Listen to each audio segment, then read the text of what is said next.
JBN will keep you informed. I'm Michelle Jones. Hi guys. Before we go into the news, please remember to like, subscribe, leave a comment, and to share the news with someone today. Now on to the news.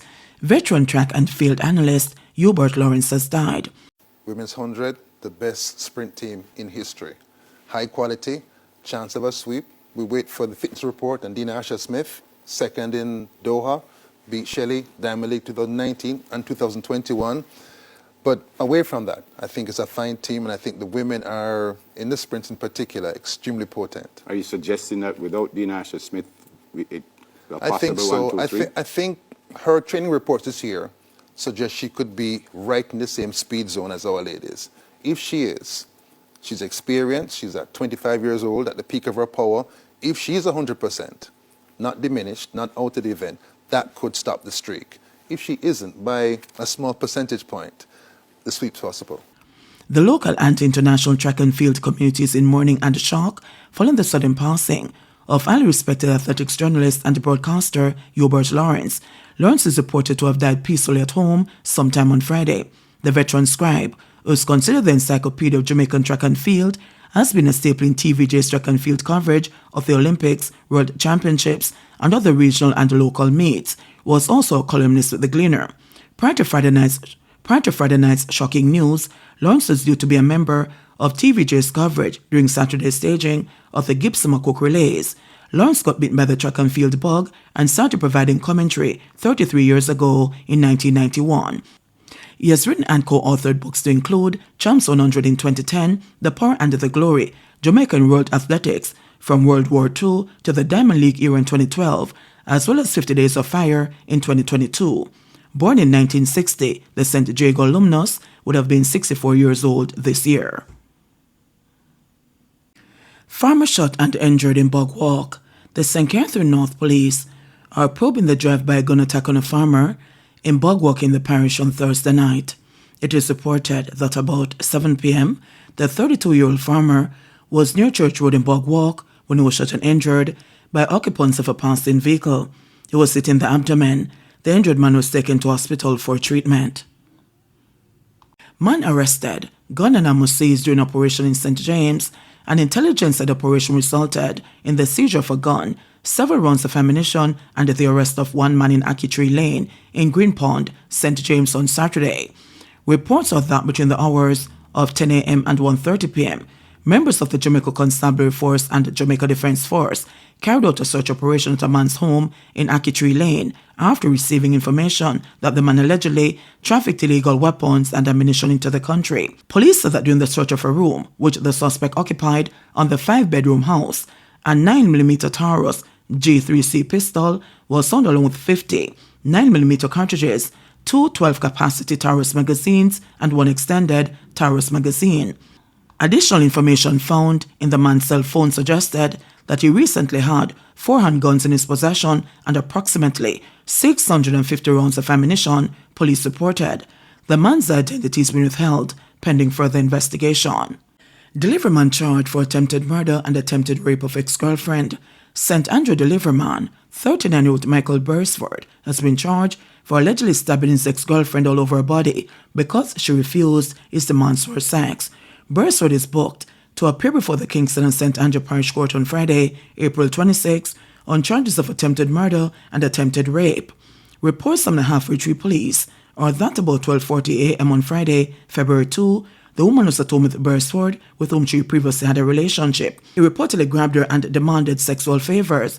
When his demands were not met, he pulled a knife and stabbed her multiple times all over her body, according to the police. She was assisted to hospital, where she was admitted in serious condition. Beresford went to the Halfway Tree Police and confessed to the crime, said the police. He was subsequently arrested and charged. Defense completes closing submission in Beatrice trial. Attorneys in the Everton, Beatrice MacDonald and Oscar Barnes murder trial completed giving their closing arguments in the case on Friday in the Home Circuit Court in Kingston, paving the way for Justice Chester Stamp to begin his summation, which will start on Tuesday. MacDonald and Barnes are on trial for the July 20, 2020 murder of Tony MacDonald, who was the second wife of MacDonald. She was killed on the main road in Sherwood Forest in Portland, receiving multiple stab wounds and her body burned. The Toyota motor car she was driving was also torched. Ernest Davis, The attorney who gave the closing arguments on behalf of Barnes told the 7-member jury that the main witness, Denverlin Bobla Minor, told the court many lies, even about the deceased Tonya. According to Davis, his client was in no way involved in the killing of Tonya and accused the lead detective in the case of concocting evidence against Barnes. Bobla admitted that he lied at least 3 times. Bobla lied so much that after he gave the statements, not even the detective believed him, Davis said, adding that another big problem in the case was the issue of identification.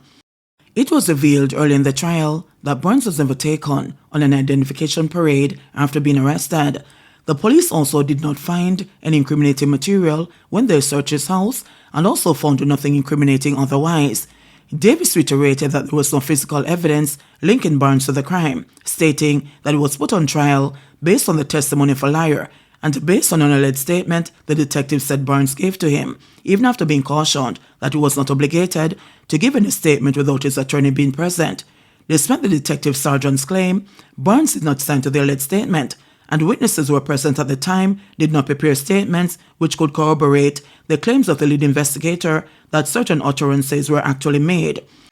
Davis sought to convince the jury that Barnes was not at the murder scene at any point, which would explain why police saw nothing to tie him to the killing. Even the manner in which Minor claimed Barnes killed Tonya, Davis said, was unbelievable because it would require greater strength than what Barnes possessed.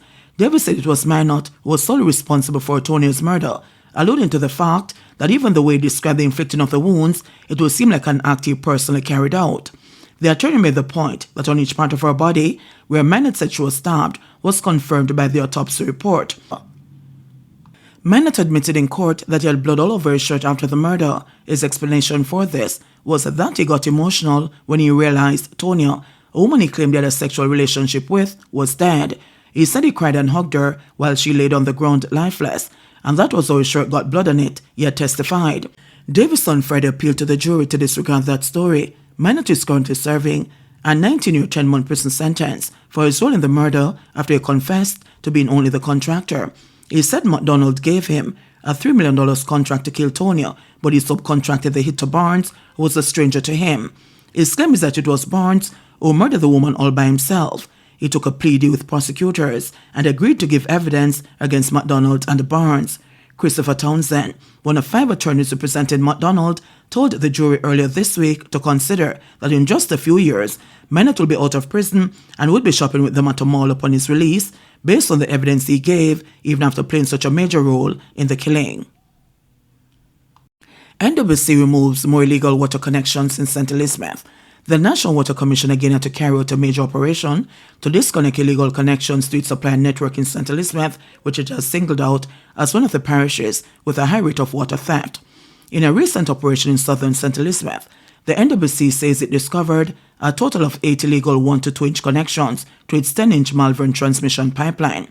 The pipeline serves several areas, including Malvern, Monroe, Hampton, Bellevue Housing Scheme, Top Hill, Southfield, Seaview, Red Bank, and Barbara Green.